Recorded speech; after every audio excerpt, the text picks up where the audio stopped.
I genuinely think that social media has convinced people that being normal is boring. Before anyone starts typing, yelling, yapping, whatever, when did having a regular life become a bad thing? When did having a stable job become weird? When did having a stable job become mediocre? When did having a quiet life being something that we need to escape from? Because social media gives you this perception that you need to be making six figures, you need to be traveling every single month, that you need to run a business, that you need to be running marathons, you need to have your personal brand, also whilst healing your inner child. Then sprinkle in you need to be drinking matcha. For the girlies, you need to be going to Pilates. And on top of that, you need to buy a house before 25. How do we get here? Because I don't know when, because that's not normal. Meanwhile, I'm just trying to remember what the hell I've got in my fridge.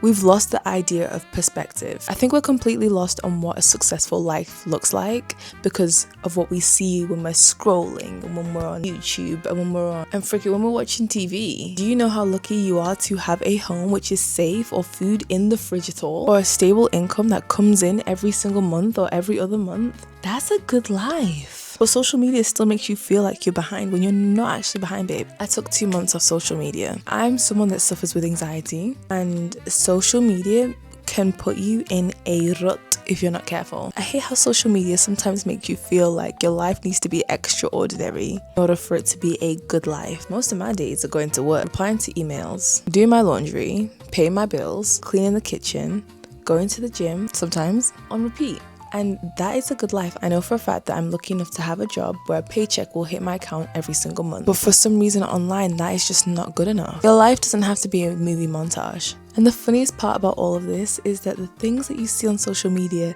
sometimes it might not actually be what you want. There are things that you think that you're supposed to want, but you may not actually want them.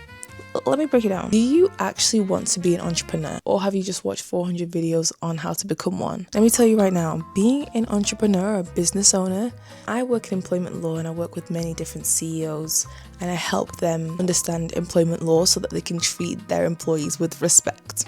I'm not going to dive into my career, but that's basically what I do. Those CEOs are constantly telling me they are struggling to find the money to pay their employees next month. You're responsible of making sure that paycheck hits your employee's account every single month. You're responsible for the company's ins and outs. You're responsible for making sure that you pay your taxes on time and also generate a profit so that you can stay afloat for the next tax year. There are so many different things to think about. As an employee, all I need to do is make sure I've given them the right details to drop their money. Imagine the emotional pressure that you have to go through knowing that, you know what, I don't know if my business is going to survive after 6 months. That would keep me up at night. Do you really want to be a CEO? I clock in at 9 to 5 and I'm done. My CEO told us himself that he does 18-hour days. What? Excuse me? Yes, you can go on more expensive holidays, but on every single holiday you're stressed. I go on holiday, I don't think about work. I'm switched off. You see, it's all about the perception. For example, do you really want to move abroad?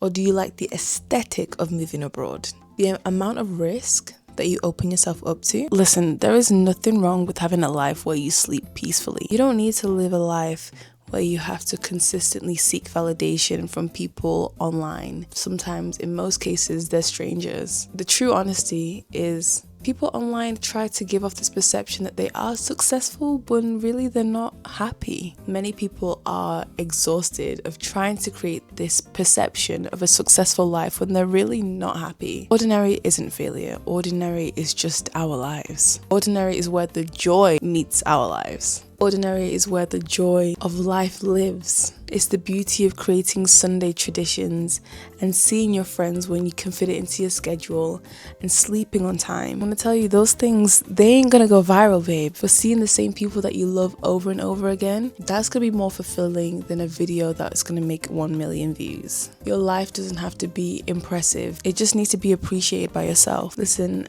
as I grew up, I realized that social media tried to give me this perception that I needed an extraordinary life by everything that I was seeing. But the older that I get, I realize that peace is the true flex. And I feel like I'm at peace. I'm happy with where I am. Yeah, I haven't made 6 figures. But baby, I have security, I have peace, I'm working on good health, I'm creating time with loved ones. And life online can look incredible, but it can also be empty. So maybe the goal in life isn't to have a life that impresses strangers, but maybe the goal is to have a life that feels good even when nobody's watching, even when nobody's recording. Meet up with friends, doesn't need to be content. If your happiness depends on being a step ahead of everyone else, then you'll just never arrive, because there's always going to be someone that's making more money than you. There's always going to be someone that's richer than you, smarter than you, thicker than you. True peace comes from when you realize that my life has brought me enough peace. And don't let social media kill you. Anyways, thank you for having a quick chit chat with me before bed. It was good to speak to you as always, and I shall speak to you in the next one, because the show will definitely go on.